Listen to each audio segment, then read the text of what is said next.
Current electricity के इस lecture में हम कुछ सॉल्व एग्जांपल्स देखने वाले हैं। और सबसे पहले ये एग्जांपल नंबर 3.6 एनसीईआरटी बुक का एग्जांपल है। क्वेश्चन में गिवन है a battery of 10 volt and negligible internal resistance is connected across a diagonally opposite corner of a cubical network consisting of 12 resistors, each of resistance 1 ohm. Determine the equivalent resistance of the network and current along each edge of the cube. तो देखिए यहाँ पर ये figure है, एक cubical network आपका बना हुआ है। यहाँ पर resistance are connected in each of the side of the cube, ऐसे करके बना हुआ है। Each resistor has the resistance equals to 1 ohm और इस केस में आपको बैटरी कनेक्टेड है 10 वोल्ट्स की। We need to find the current through each resistor और in each edge of the cube और आर इक्विवेलेंट। ये हमारे दो ऑब्जेक्टिव हैं। तो यहाँ पर सिंपली आप देखेंगे कि पैरेलल सीरीज कॉम्बिनेशन हमें नहीं मिलती है। तो यहाँ पर हम थोड़ा सा सिमेट्री की हेल्प लेते हैं। तो आप देखिए ये बैटरी कनेक्टेड है, बैटरी कनेक्टेड है, इसके थ्रू करंट इन होगा और आप देख सकते हैं इसके थ्रू करंट आउट होगा। यानी कि ये दो टर्मिनल बैटरी से डायगोनली ऑपोजिट एंड बैटरी से कनेक्टेड है। तो हमने यहाँ पर अज्यूम किया है कि यहाँ पर लेट से the current in the circuit is 3i।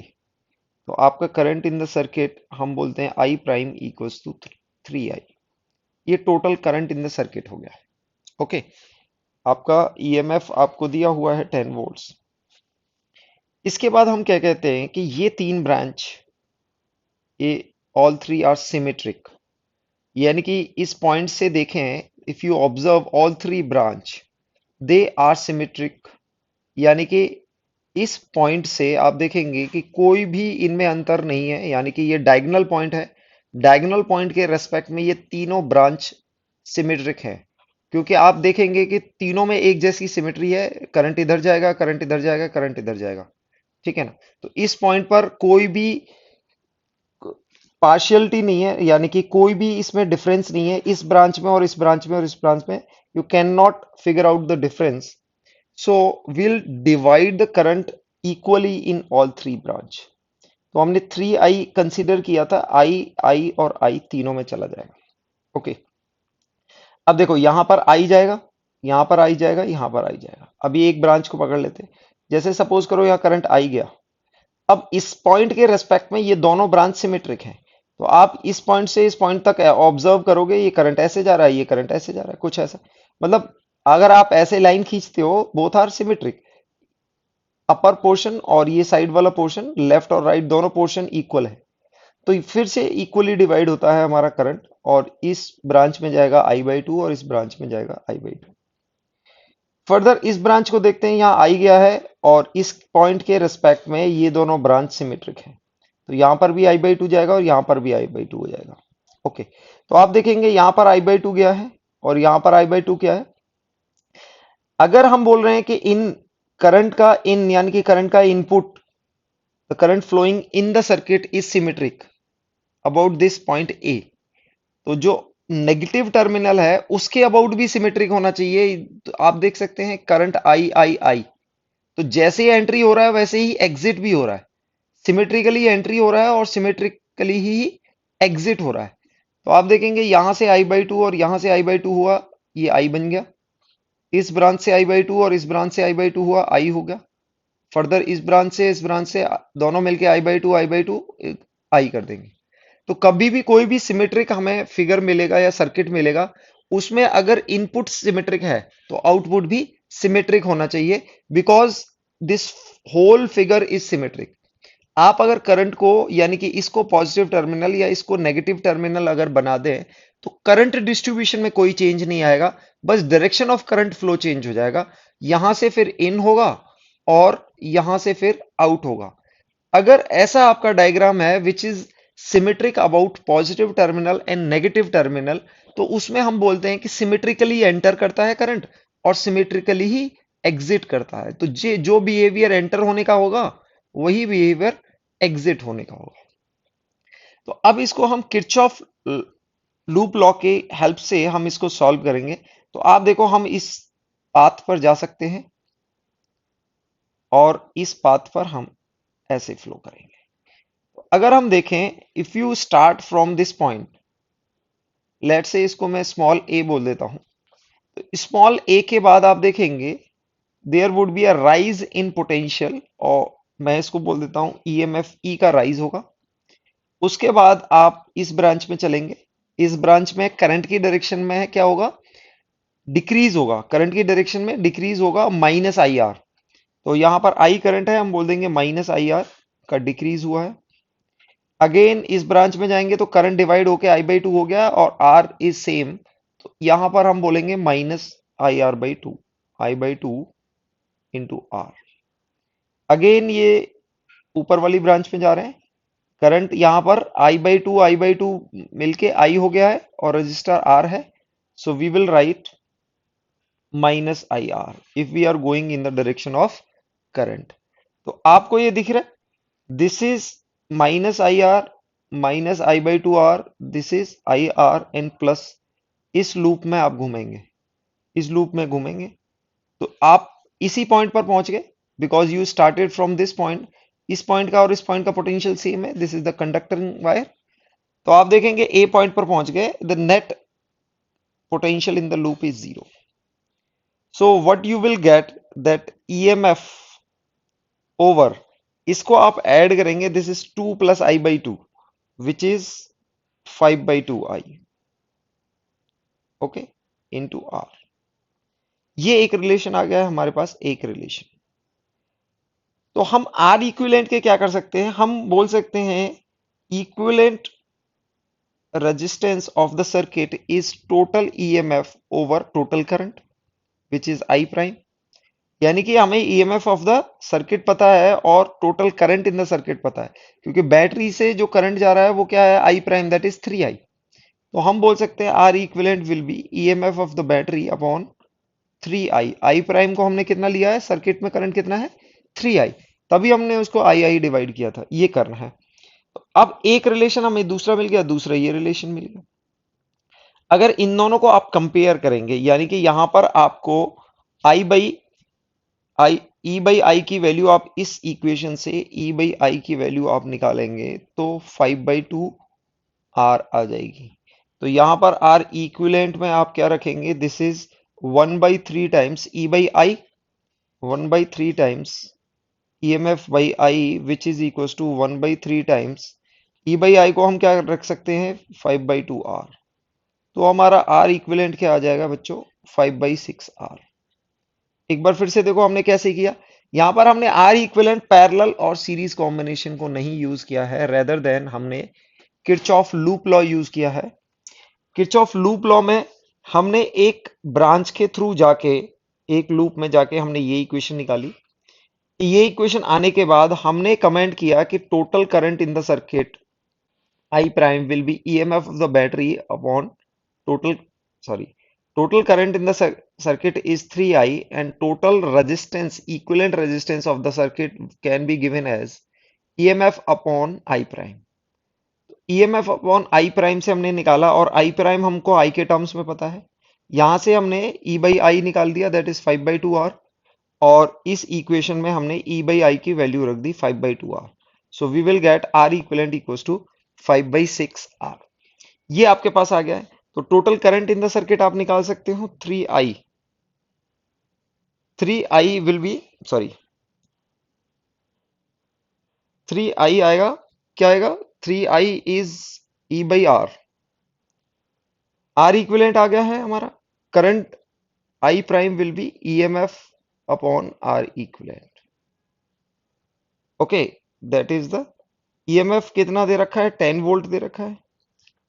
R की वैल्यू आपको 1 ओम दे रखी है, तो 5 by six, that is R equivalent, 5 by six R की वैल्यू हो जाएगी 5 बाई सिक्स ओम। तो आप इसको डिवाइड करेंगे 5 बाई सिक्स से, यू विल गेट 6, 12 एम्पियर, ये आ जाएगा। 5 बाई सिक्स से आपने डिवाइड कर दिया तो 12 एम्पियर मिल जाएगा। और आई की वैल्यू आप देखेंगे I विल बी 4 एम्पियर, और किसी ब्रांच में I/2 जा रहा है, दैट इज 2 एम्पियर। सो आप देख सकते हो फिगर के through, this is A prime, A B और ए डी।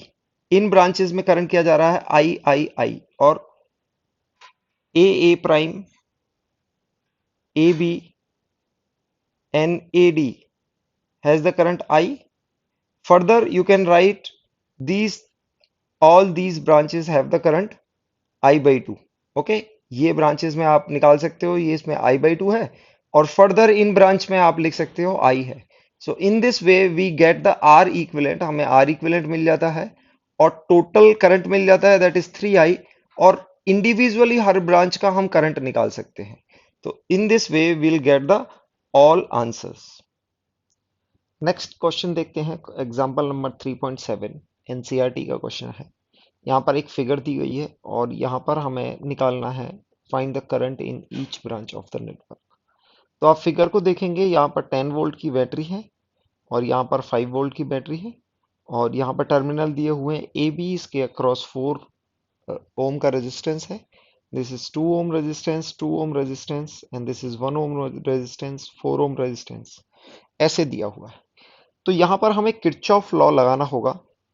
तो हमने यहाँ पर अज्यूम किया हुआ है कि इस ब्रांच में करंट फ्लो हो रहा है I1 from C to A। अब इस जंक्शन पर हम बोल रहे हैं कि I1 इनकमिंग है और आउटगोइंग इधर I2। इधर I2 होगा तो रिमेनिंग क्या होगा, यहाँ पर I1 माइनस I2। यहाँ पर अगर इनकमिंग और आउटगोइंग, आउटगोइंग को आप सम करेंगे, this is outgoing, I2 plus I1 minus I2 क्या देगा आपको, इनकमिंग के बराबर देगा, I1 के बराबर देगा। तो यहाँ पर हमने जंक्शन लॉ, किरचॉफ का जंक्शन लॉ लगाया है। इनकमिंग करंट है I1 और इस पर करंट है I2, और रिमेनिंग करंट कहाँ जाएगा, यहाँ I1 माइनस I2, इस तरह जाएगा। ओके, हमने यहाँ पर इस बैटरी के थ्रू माना है I3 अगर पॉजिटिव टर्मिनल से जाएगा तो नेगेटिव टर्मिनल में जो इन करंट होगा वो भी I3 होगा। ओके, अब यहां पर देखेंगे बी पॉइंट पर I2 is incoming, I3 is incoming, तो आउटगोइंग कितना होगा, I2 plus I3। Junction law लगाया है। यहां पर आप देखेंगे I2 प्लस I3 इनकमिंग है, और इस ब्रांच में I1 हम पहले अज्यूम कर चुके हैं। तो यहां पर total incoming is I2 plus I3 and total outgoing is I1, and the remaining current यहां पर जाएगा, तो इनकमिंग माइनस दिस। सो आप टोटल आउटगोइंग को लगाएंगे I2 plus I3 minus I1, और ये जा रहा है I1। दोनों को आउटगोइंग को सम करेंगे तो आपको मिल जाएगा I2 प्लस I3। तो हमने हर पॉइंट पर जंक्शन लॉ लगाया है। ओके, यहाँ पर सभी ब्रांचेस में आपको करंट आ गया है। तो हमारे पर तीन वेरिएबल हैं, I1, I2 और I3। तीन वेरिएबल के लिए हमें तीन इक्वेशन सॉल्व करनी होंगी। तीन इक्वेशन के लिए हमें लूप बनाने होंगे। तो तीन इक्वेशन के लिए मिनिमम हमको तीन लूप चाहिए। तो हम पहले इस लूप में जाने वाले हैं। हम पहले लूप कहेंगे ए बी सी देन ए।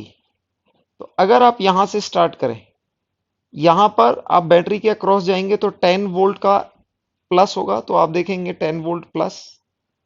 इस ब्रांच में फिर इस पॉइंट से यहां पर जाएंगे, 4 ओम रेजिस्टेंस के अक्रॉस जाएंगे in the direction of flow of current, तो -4I2, -4I2।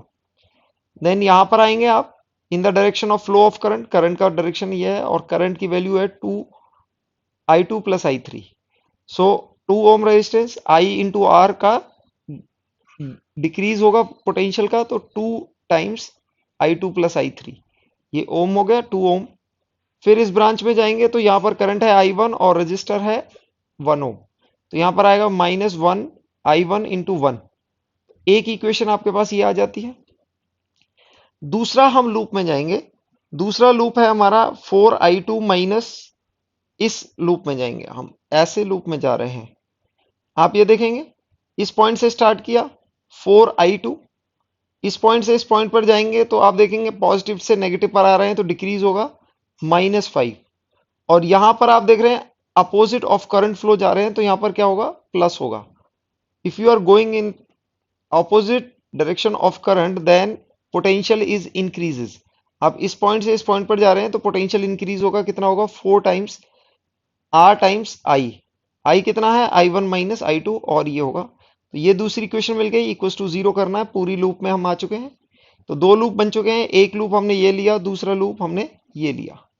तो यहां पर तीसरा लूप लेने वाले हैं हम, तीसरा लूप ये लेने वाले हैं। डी पॉइंट से स्टार्ट करेंगे, डी से बी पर जाएंगे तो +5 आएगा। देन इस डायरेक्शन में हम direction of flow of current में आएंगे, -2 times I two plus I three. फिर यहाँ आएंगे 2 टाइम्स आर टू है, और फ्लो ऑफ करंट के डायरेक्शन में आ रहे हैं तो माइनस आएगा, और करंट कितना है, I two plus I three minus I one. हमारे पास 3 लूप बन गए। अब फिर से देखें, हमने एक लूप ये बनाया था, एक लूप हमने ये बनाया है, और एक लूप हमने ये बनाया है। 3 लूप बनाए हैं, हमको 3 इक्वेशन आ जाएंगी। इनको सिंप्लीफाई कर लेंगे, इस माइनस वाले साइन को हम आरएचएस में ले जाएंगे तो आपको इस तरह की कुछ इक्वेशन मिलेगी। दूसरी इक्वेशन से हमें कुछ इस तरह की इक्वेशन मिलेगी। तीसरी इक्वेशन को सिंप्लीफाई करेंगे तो इस तरह की इक्वेशन मिलेगी। तो finally we have 3 equations in which i1 i2 and i3। इसमें i1 i2 दिखेंगे और इसमें i1 i2 i3 दिखेंगे। तो सिंपली हम i3 को यहां से एलिमिनेट कर देते हैं, तो हमें i2 प्लस i1 में एक रिलेशन आ जाएगा, और यहां पर भी i1 प्लस i2 में एक रिलेशन है, तो we can get i1 and i2 from these two equations. इसको एलिमिनेट करना थोड़ा ट्रिकी होगा, क्योंकि i3 का रोल सिर्फ फर्स्ट और थर्ड इक्वेशन में है। तो हम दोनों को इक्वेशन को लिख लेंगे, यहाँ पर 2i3 है और ये 2i4। तो इस इक्वेशन को अगर हम 2 से मल्टीप्लाई करें और ये हम सब्ट्रैक्ट कर दें, ऊपर वाली इक्वेशन को हमने लिखा है, इसको 2 से मल्टीप्लाई करके नीचे वाली इक्वेशन को सब्ट्रैक्ट कर दें, you will get this type of equation. ये आ जाएगा फाइनल, और आपके पास ये रिलेशन है, this relation is i1 i2, और इस रिलेशन को हमने यहां लिख लिया है। i1 i2 के टर्म्स में आपके पास रिलेशन आ गया है। फर्दर आप सॉल्व करेंगे, i1 i2 का रिलेशन है, दो रिलेशन है, आप दोनों को सॉल्व कर सकते हैं। सॉरी, एक ही रिलेशन हमने लिखा है, this is plus I 4i1 minus 8i2 is 5, and 4i1 plus 8i2 is 15। इन दोनों को सॉल्व करेंगे तो आपको i1 की वैल्यू 5/2, i2 की वैल्यू 5/8 एंड i3 की वैल्यू 15/8 आएगी। तो आप देख सकते हैं, हमने जितने अननोन लिए उतने ही लूप लिए, और किरचॉफ लूप लॉ की मदद से हमने इस सर्किट में हर ब्रांच में करंट निकाला। क्वेश्चन इस एग्जांपल में हमें दिया हुआ है, 4 arms of Wheatstone bridge have the following resistance. यानी कि ये व्हीटस्टोन ब्रिज दिया हुआ है, और यहाँ पर आप देखेंगे ए बी में 100 ओम, बी सी में 10 ओम, ए डी में 60 ओम, और डी सी में 5 ओम रजिस्टर अटैच्ड है, और the whole circuit is connected with a 10 volt battery. अब यहाँ पर एक गैल्वेनोमीटर लगाया गया है जिसका 15 ओम रजिस्टर है। क्वेश्चन में दिया हुआ है, a galvanometer of 15 ohm resistance is connected across BD. Calculate the current through galvanometer when potential difference of 10 volt is maintained across AC। यानी कि AC के अक्रॉस जो बैटरी लगाई हुई है 10 वोल्ट की, तो इस कंडीशन में आपको गैल्वेनोमीटर के थ्रू करंट कितना आ जाएगा ये निकालना है। तो यहाँ पर देखो, यहाँ पर हम देखेंगे बैलेंस्ड व्हीटस्टोन ब्रिज नहीं है। वी कैन सी के 100/60 इज नॉट इक्वल टू 10/5। सो ये रेशियो 1:2 है, और दिस रेशियो इज 3:5। तो ये बैलेंस्ड व्हीटस्टोन नहीं है। बैलेंस्ड व्हीटस्टोन ना होने की वजह से हम क्या करेंगे, इसमें किरचॉफ लूप लॉ लगाना पड़ेगा और जंक्शन लॉ का हेल्प लेना पड़ेगा।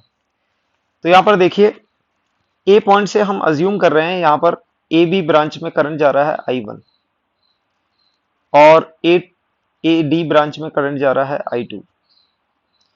अब जंक्शन बी पर बात करेंगे, I1 करंट इन हो रहा है, और यहाँ पर करंट IG जो कि गैल्वेनोमीटर के थ्रू जा रहा है, उसको IG हम कॉल कर रहे हैं।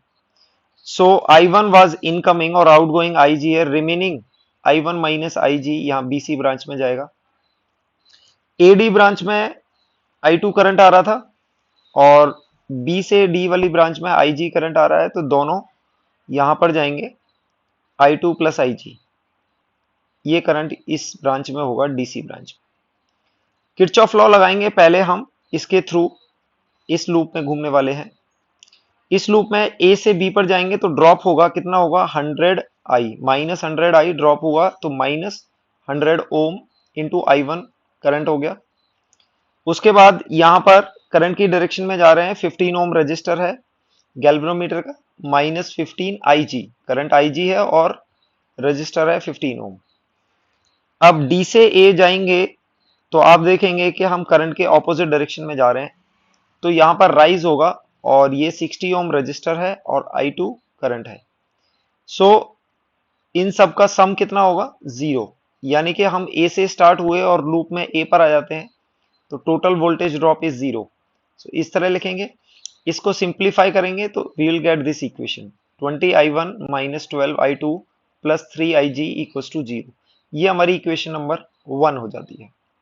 दूसरा हम लूप ये बनाने वाले हैं। दूसरे लूप में हम जाएंगे इस तरह, बी से स्टार्ट कर रहे हैं। बी से आप ये देखिए करंट कितना है, I1 माइनस IG, तो -10 I1 माइनस IG हो जाएगा। यहां पर देखेंगे करंट के ऑपोजिट डायरेक्शन में जा रहे हैं, तो यहां पर ऑपोजिट डायरेक्शन में जाएंगे तो यहां पर राइज होगा, तो उसको प्लस से डोनेट करेंगे, +5, और करंट होगा I2 प्लस IG।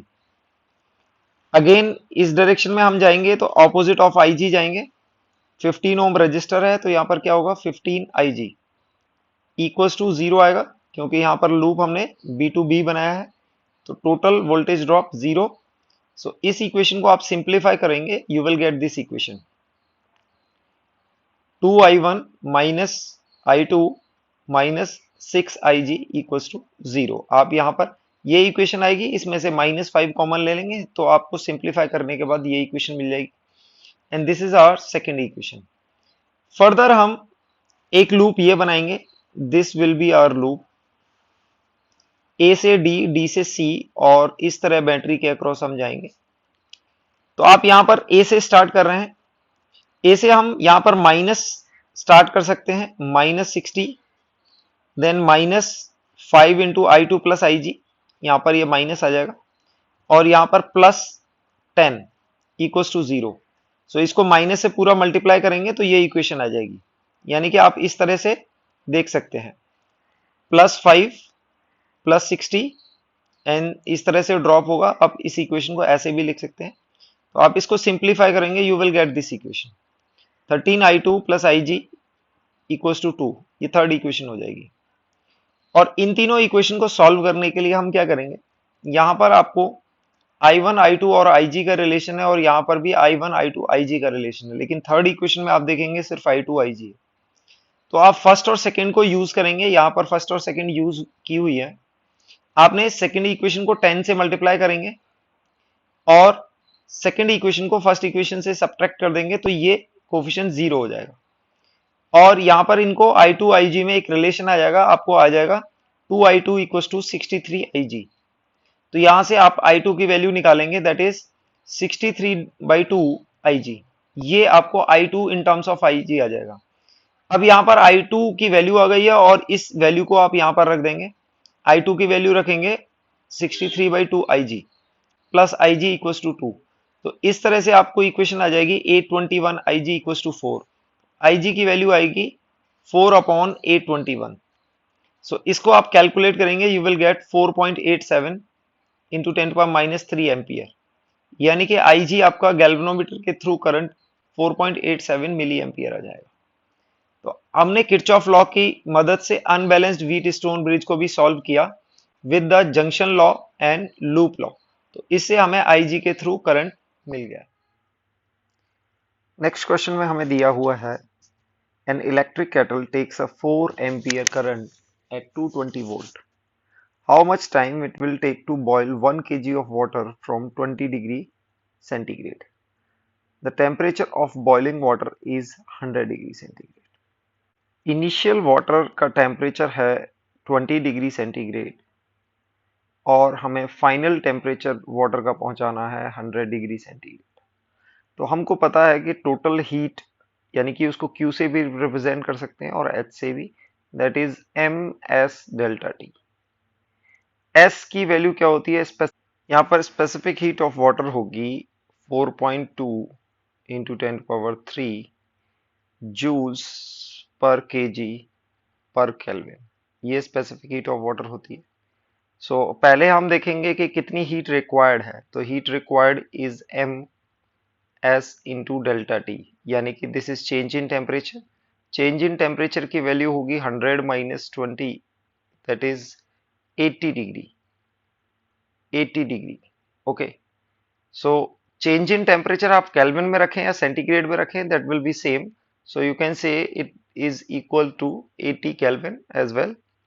तो यहाँ पर आपकी H की रिक्वायरमेंट हो जाएगी, मास आपको 1 kg दिया हुआ है, दैट इज 4.2, S की value 10⁻³ joules per kg per kelvin, और यहाँ पर 80, ये आपकी हीट रिक्वायर होगी।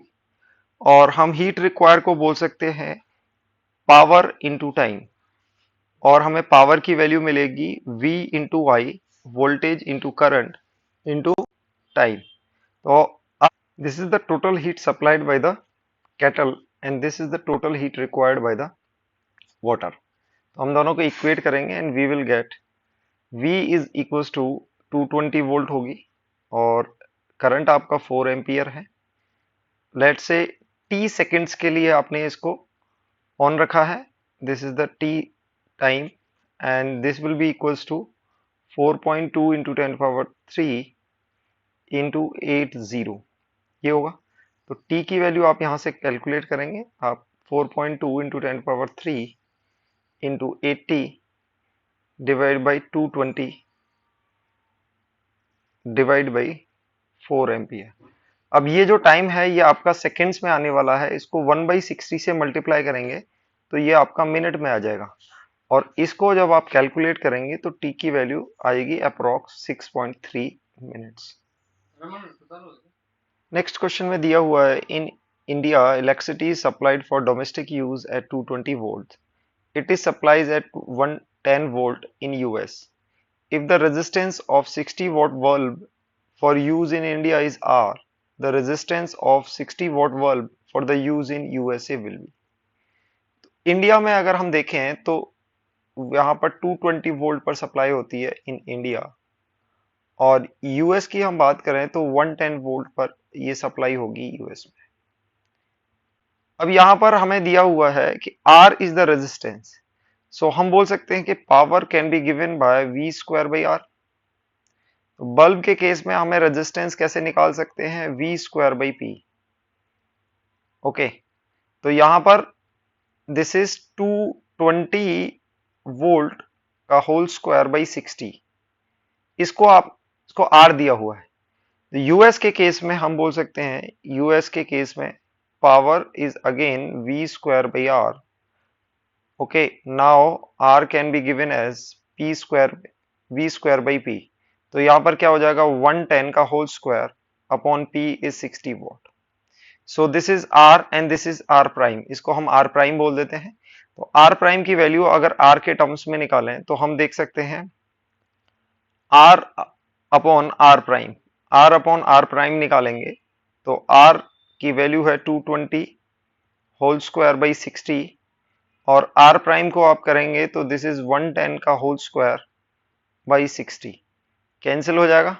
सो आप देखेंगे 220 over 110 whole square, this is nothing but 1 by, this is 2 का होल स्क्वायर 4 आ जाएगा। So in this way R prime will be R by 4। तो ये आंसर मिल जाएगा, और आपका आंसर होगा C। नेक्स्ट क्वेश्चन में दिया हुआ है हमें 6 similar bulbs are connected as shown in the figure with DC source of EMF E and zero internal resistance, यानी कि ये बैटरी है जिसका EMF E है और इसका internal resistance 0 है। The ratio of power consumption when the bulbs, इनमें दो कंडीशन दे रखी हैं, all are glowing and in the situation when 2 from the section A and 1 from the section B are glowing। तो initially they all are glowing, और second scenario में क्या होगा कि सेक्शन ए से दो ग्लो कर रहे हैं और सेक्शन बी से एक ग्लो कर रहा है, यानी कि आपने ये बल्ब हटा दिए हैं। तो आप देखेंगे फर्स्ट सिचुएशन को कंसीडर करेंगे तो हम बोल सकते हैं power consumption 1 equals to EMF E square over R equivalent, यानी कि टोटल पावर कंजम्पशन आप इस तरह से लिख सकते हैं। तो अब देखेंगे if resistance of one bulb is let's suppose R, तो आप देखेंगे एक ब्रांच में इसमें R प्लस R 2R हो जाएगा, 2R और तीनों ब्रांच क्या होंगे, पैरेलल होंगे, यानी कि आपको 2R और 2R ये रेजिस्टेंस क्या होंगे, पैरेलल होंगे। तो आपको R इक्विवेलेंट जो आने वाला है वो क्या होगा, 2R डिवाइड बाई 3, क्योंकि ये पैरेलल होते हैं तो ये n टाइम्स डिवाइड हो जाता है। तो आप इसका निकालेंगे, R इक्विवेलेंट आ जाएगा 2R/3। So P1 is equals to E square over 2R/3। अब सेकेंड सिनेरियो क्या होगा कि बल्ब, एक बल्ब कनेक्टेड है, दो बल्ब कनेक्टेड है और बी सेक्शन से सिर्फ एक बल्ब कनेक्टेड है।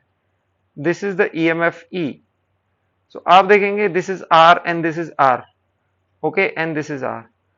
आप इन दोनों का इक्विवेलेंट लेंगे तो R/2 आएगा, और R/2 और R को प्लस करेंगे, दोनों सीरीज में होंगे तो आपको आएगा 3R/2।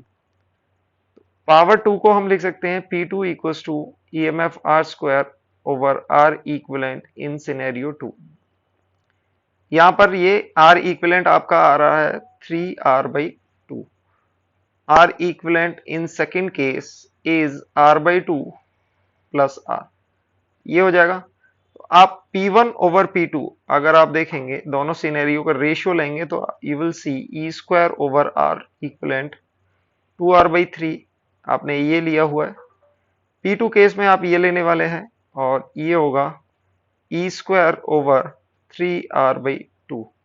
So you will gate 3R/2 ऊपर आ जाएगा और 2R/3 नीचे आ जाएगा, और आप देखेंगे ये आंसर 9/4, यानी कि इन दोनों का रेशियो 9/4 आ रहा है। तो आपका ऑप्शन हो जाएगा answer C is the answer. Next question में हमें गिवन है two metal wires of identical dimensions are connected in series.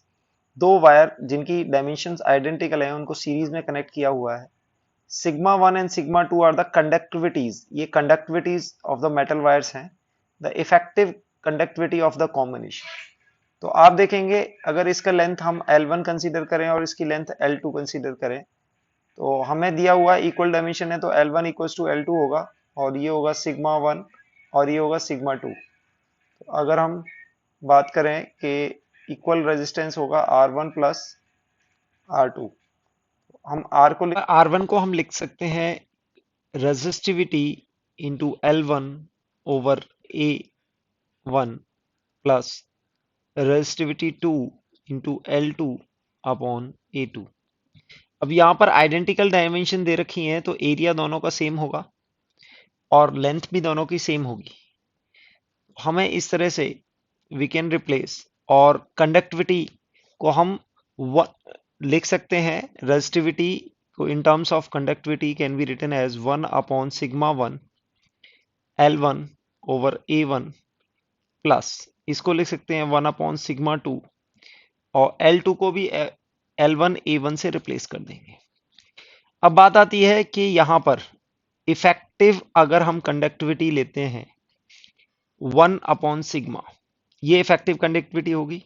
तो बात आती है यहां पर टोटल कॉन्फ़िगरेशन की आपकी लेंथ कितनी हो जाएगी, 2L। तो यहां पर 2L लेंथ हो गई, 2L1, और टोटल एरिया तो A1 विल रिमेन सेम। यहां पर देखेंगे आप L1 A1 will cancel out और you will get 2 upon sigma equals to 1 upon sigma 1 plus 1 upon sigma 2. So you will get 2 upon sigma equals to sigma 1 plus sigma 2 over sigma 1 sigma 2. So reciprocal करेंगे आपको मिलेगा sigma over 2, यानी कि sigma 1 sigma 2 over sigma 1 plus sigma 2। Effective conductivity sigma मिल जाएगी आपको 2 times sigma 1 sigma 2 over sigma 1 plus sigma 2। तो इस तरह से आप देखेंगे कि आपका आंसर नंबर सी मैच करेगा। This is the effective conductivity of the combination. Next question में गिवन है a 12 centimetre wire is given a shape of right angle triangle having sides 3, 4 and 5 centimeter as shown in the figure. The resistance between two end AB, BC and CA of respective sides are measured one by one by a multimeter. The resistance will be in the ratio. तो बच्चों यहां पर हमें AB के across एक बार A B के across आपने resistance लिया हुआ है, एक बार बी सी के अक्रॉस रेजिस्टेंस लिया है, और एक बार सी ए के अक्रॉस रेजिस्टेंस लिया है। तो पहली बात, हमारा जो रेजिस्टेंस होता है that is resistivity length over area. So you can see आपके ये आइडेंटिकल वायर्स हैं, तो resistivity will remain same and area will remain same, but length vary कर रही है। हम कह सकते हैं resistance is proportional to the length because all other factors are same. First we will calculate, अगर ए बी के अक्रॉस आपने ए और बी के अक्रॉस रजिस्टर लगाना है तो आपने ए पॉइंट और बी पॉइंट को कंसीडर करना है। तो आप देखेंगे कि ये कुछ k टाइम्स 5 होगा।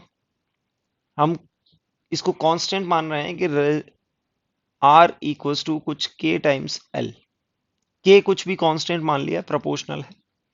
तो आप देखेंगे ये 5 सेंटीमीटर और 4 सेंटीमीटर वाला वायर क्या होंगे, सीरीज में हो जाएंगे और वो 3 के पैरेलल में होंगे। तो हम इसको बोल सकते हैं let this is R1, this is R2 and this is R3। So R1 R2 series में है, तो R1 R2 का नेट हो जाएगा K मान लेते हैं, that is K times 9, 5 plus 4 that is K times 9। Okay, और R3 की वैल्यू कुछ K टाइम्स 3 होगी। तो आप दोनों का ए बी के अक्रॉस आर इक्विवेलेंट आप निकालने जाएंगे ए बी के अक्रॉस। तो ये दोनों कैसे हैं, पैरेलल में, ये 9K और 3K पैरेलल हैं। तो आप कहेंगे K times 3 into K times 9 upon K times 12। K cancel हो जाएगा, so it will B 27K by 12। Same method से हम क्या करेंगे, दूसरे मेथड से अगर हम देखें BC के अक्रॉस, BC के अक्रॉस इसके अक्रॉस देखना है, तो यहां पर क्या होगा, 3 और 5 सीरीज में हो जाएंगे और which will be parallel to 4 centimetre. तो आपके पास R1 R3 और R1 क्या होंगे, सीरीज में होंगे और R2 के पैरेलल में होंगे। तो रेजिस्टेंस अक्रॉस BC, तो आप देखेंगे सीरीज में क्या है, सीरीज में है K times 3 plus K times 5, ये होगा। अब इसके पैरेलल में कौन होगा, तो इसके पैरेलल में होगा K टाइम्स 4। तो आप इक्विवेलेंट निकालने जाएंगे, दिस विल बी 8, तो दिस इज 8K और पैरेलल में है 4K के, तो इसको आप लिख सकते हैं 8K plus 4K that is 48, sorry 32K by 12, ये हो जाएगा। सेम मेथड से आप AC के अक्रॉस निकालेंगे, तो AC के अक्रॉस आप निकालने जाएंगे तो 3 और 4 सेंटीमीटर क्या होंगे, सीरीज में हो जाएंगे, तो ये 7K होगा और ये 5 सेंटीमीटर के पैरेलल में होगा, तो हम यहाँ पर 12K, K कैंसिल हो जाएगा, दिस इज 35K बाई 12। तो आप इनका रेशियो देख सकते हैं, R equivalent AB ratio R equivalent BC ratio R equivalent AC will be equals to, AB कितना हो गया 27K बाई 12 रेशियो BC के अक्रॉस 32K बाई 12 रेशियो यहाँ पर 35K बाई 12। तो आप देखेंगे ये रेशियो आने वाला है 27 रेशियो 32 रेशियो 35। अच्छा क्वेश्चन था, इसका आंसर आपका बी हो जाएगा। नेक्स्ट क्वेश्चन में भी हमें कुछ रेजिस्टेंस और लेंथ का रिलेशन है। क्वेश्चन में दिया हुआ है a ring is made up of wire of resistance R not 12 ओम, यानी कि ये पूरे रिंग के वायर का रेजिस्टेंस इक्वल है 12 ओम की। Find the points A and B as shown in the figure at which a current carrying conductor should be connected so that the resistance R of the sub circuit between these points equals to 8 by 3 ohm। यानी कि अगर ये आपके पास ring है तो यहां पर आपने दो पॉइंट अगर कनेक्ट कर दिए हैं, लेट से this is A and this is B, तो हम इसको बोलते हैं L1 लेंथ और इसको बोलते हैं R2 लेंथ। जैसा कि हम जानते हैं कि ये वायर एक ही मटेरियल से बना हुआ है, तो we can say resistance is proportional to length. So we can consider R1 is proportional to L1 and R2 is proportional to L2. यानी कि ये लेंथ आपकी L1 है और ये लेंथ L2 है और इसके कॉरस्पॉन्डिंग आपका रेजिस्टेंस R1 आने वाला है और ये रेजिस्टेंस R2 है। अब अपने को पता है कि टोटल रेजिस्टेंस कितना है, 12 ohm.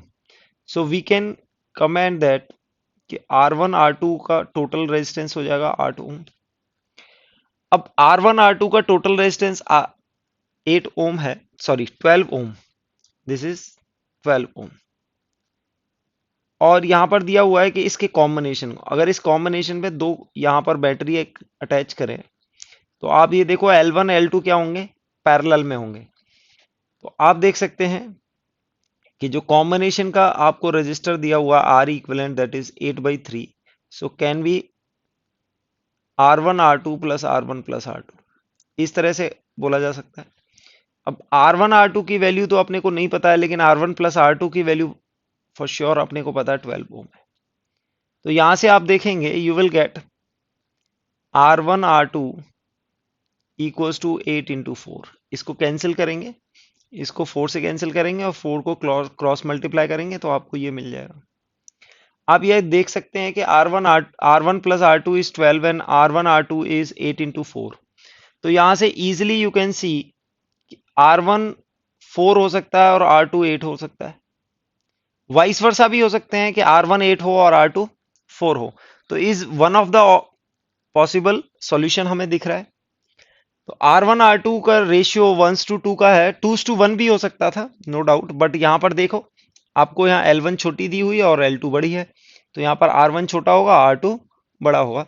So we can say R1 upon R2 equals to L1 upon L2, which is equals to 4/8 and will be equals to 1/2. इस तरह से आपका आंसर आ जाएगा D. D will be the We are answer. given in this question we are given three identical bulbs of 60 watt and 200 volt rating, identical हैं तीनों और 60 watt और 200 volt rating है, connected in series of 200 volt supply. The power drawn by them will be, तो यानी कि आपको तीन बल्ब दिए हुए हैं, आप बल्ब को एज ए रेजिस्टेंस भी कंसीडर कर सकते हैं और इन तीनों को 200 पर कनेक्ट कर दिया है। तो आप इसको दो तरह से कर सकते हैं। एक तरह से क्या कर सकते हैं, देखो यहां पर तीनों आइडेंटिकल हैं, we can say this is 200/3 and this is 200/3, यानी कि पोटेंशियल ड्रॉप तीनों के अक्रॉस इक्वल होगा। तो 200/3 200/3 तीनों के अक्रॉस सेम आने वाला है।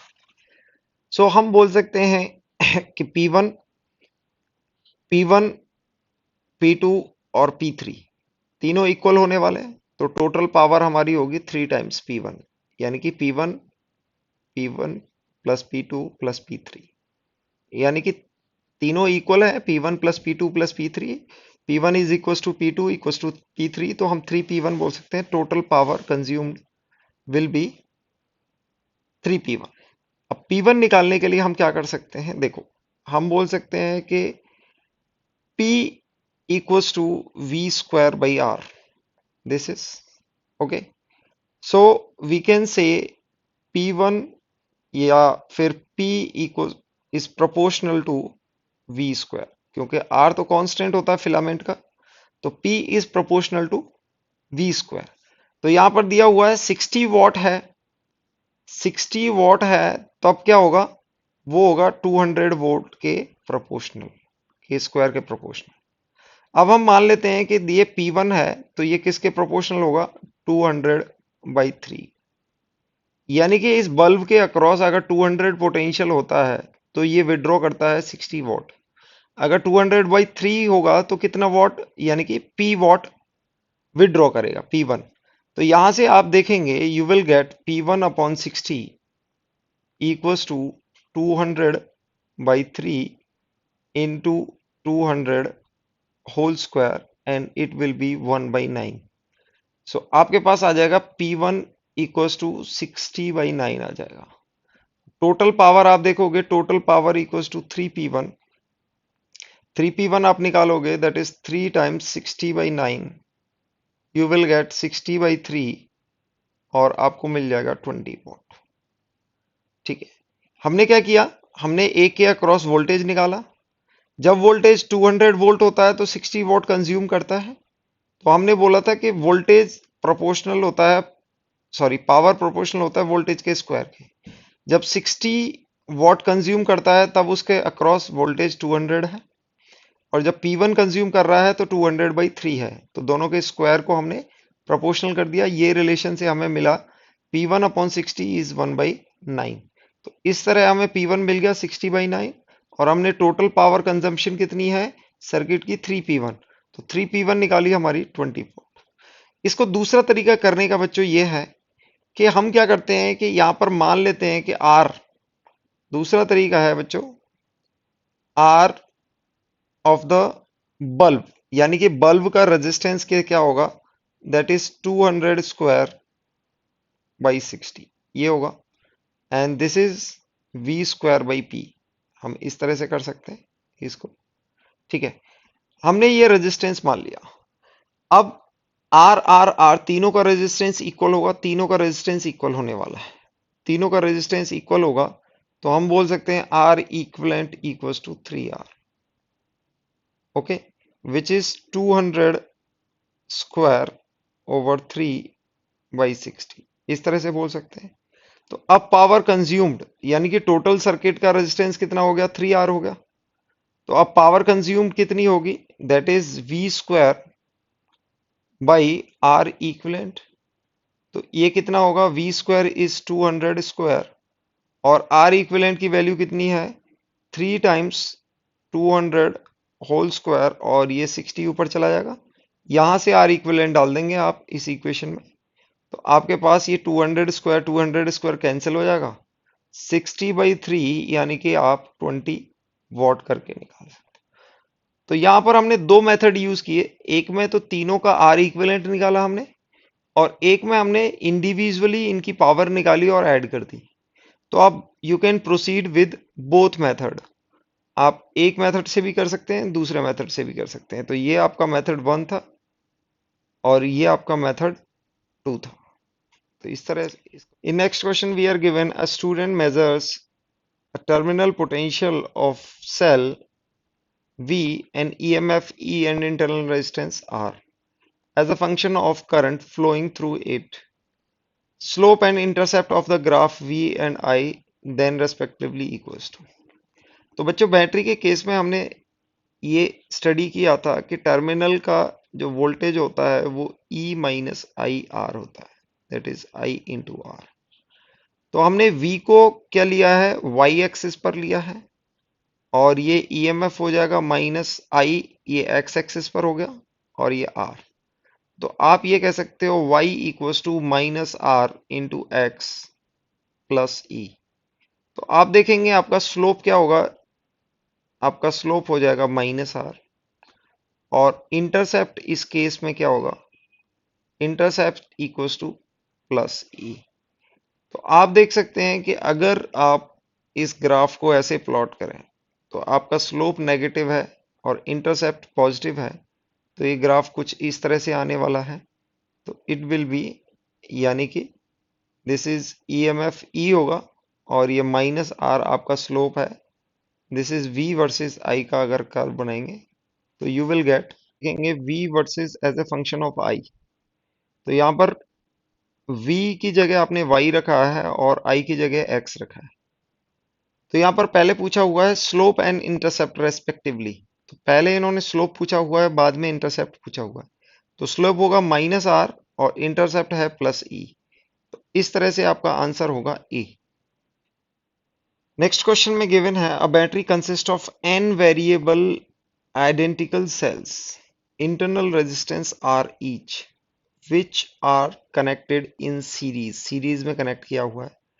Terminals of the battery are short circuited. The current I is measured. Which of the graph shows the correct relationship between I and N? तो क्वेश्चन में दिया हुआ है कि आपने I यानी कि n सेल्स लेने हैं, आइडेंटिकल सेल्स हैं, और उनका इंटरनल रेजिस्टेंस भी इक्वल है. Let's say this is E and this is R, again E and again R, E and R, n times, and this combination is n times. Okay. सो इसके बाद आप इनके terminals को कनेक्ट कर देते हैं, शॉर्ट सर्किट कर देते हैं, और इसमें एक करंट फ्लो होता है, दैट इज कॉल्ड I. आपने I वर्सेस N का ग्राफ बनाना है. तो आप देखेंगे कि इस पूरे सर्किट का इक्विवेलेंट इक्विवेलेंट ईएमएफ आने वाला है. हमने स्टडी किया था सीरीज के केस में equivalent EMF is n times. हमने बोला था E1 plus E2 and so on. तो यहां पर क्या हो जाएगा, plus E and so on, and which is n times. n times है तो n e हो जाएगा. फाइन. उसके बाद अगर सीरीज में कनेक्ट करते हैं तो R इक्विवेलेंट की value R1 plus R2 and so on, that is R plus R, और ये कितने सेल्स हैं, n सेल्स हैं, तो ये NR हो जाएगा. तो अब करंट को हम लिख सकते हैं, करंट क्या होगा, equivalent EMF upon internal resistance. यानी कि इस सर्किट को आप किससे रिप्लेस करोगे, एक बैटरी होगी और एक ये आपने, तो यहां पर करंट I फ्लो करेगा. तो this is R equivalent and this is E equivalent. तो आप बोल सकते हो I equals to E equivalent over equivalent EMF upon R equivalent internal resistance equivalent. This is NE और इक्विवेलेंट रेजिस्टेंस हो गया NR. N कैंसिल हो जाएगा. तो ये आप देखेंगे I is independent of N. Independent of N आएगा यानी कि आप N की वैल्यू कुछ भी ले आए, आपका I कांस्टेंट रहेगा. So you will get the answer number 1. आप देख रहे हैं N की आप वैल्यू कुछ भी ले आए, आप I is constant. So the graph 1 is the correct answer. Next question में स्टडी करें. यहाँ क्वेश्चन में दिया हुआ है, in circuit shown if the conducting wire connected between A point and B point, the current in the wire this will be. और यहाँ पर एक फिगर दिया हुआ है और आप देखेंगे ये व्हीट स्टोन ब्रिज जैसा जैसा दिख रहा है, but it is not a balanced Wheatstone bridge. आप इन दोनों का रेशियो लेंगे, it is not equal to ratio of these two resistors. अब यहाँ पर आप ए बी में कनेक्ट करते हैं तो यहाँ पर ऑप्शन पूछे हुए हैं कि करंट किस डायरेक्शन में फ्लो होगा. From B to A, from A to B, flow in the direction which will be decided by the value V, यानी कि इस पर डिपेंड होगा, और will be जीरो. जीरो होगा. तो जीरो तो आंसर नहीं है. अगर ये बैलेंस व्हीट स्टोन ब्रिज होता तो ए बी के अक्रॉस जीरो होता. Zero is not the answer. तो इसको कैसे निकालेंगे, इसको देखो बच्चों. हम कहेंगे यहाँ पर वोल्टेज V है, ठीक है. पहले हम देखेंगे अगर यहाँ का A का पोटेंशियल ज्यादा हुआ और B के कंपैरिजन में, तो current A to B flow होगा. अगर B का पोटेंशियल ज्यादा हुआ और A के कंपैरिजन में, तो A to B to A flow करेगा. तो आप देखिए इस टर्मिनल पर यहां पर हम जीरो पोटेंशियल अज्यूम कर सकते हैं और यहां पर V पोटेंशियल अज्यूम कर सकते हैं. ऊपर वाली ब्रांच में अगर आप देखेंगे तो इक्वल रजिस्टर कनेक्टेड हैं, तो इक्वल डिवीजन होगा वोल्टेज का. यू कैन से A पर जो वोल्टेज आने वाला है V/2 होगा. Voltage of A will be equals to V/2. Okay. अब यहां पर लोअर ब्रांच में देखेंगे तो दिस इज 1:3. तो हमने देखा था सीरीज कॉम्बिनेशन में जो वोल्टेज डिवीजन होता है, voltage is proportional to R, resistance के प्रोपोर्शनल होगा. तो वोल्टेज का डिवीजन आप देखेंगे दिस इज 1:3, यानी कि ये ये V/4 होगा और ये 3V/4 होगा. ओके. हम इसको बोल सकते हैं, ये बोल सकते हैं इसके अक्रॉस हम बोल सकते हैं V1 और इसके अक्रॉस बोल सकते हैं V2. ओके.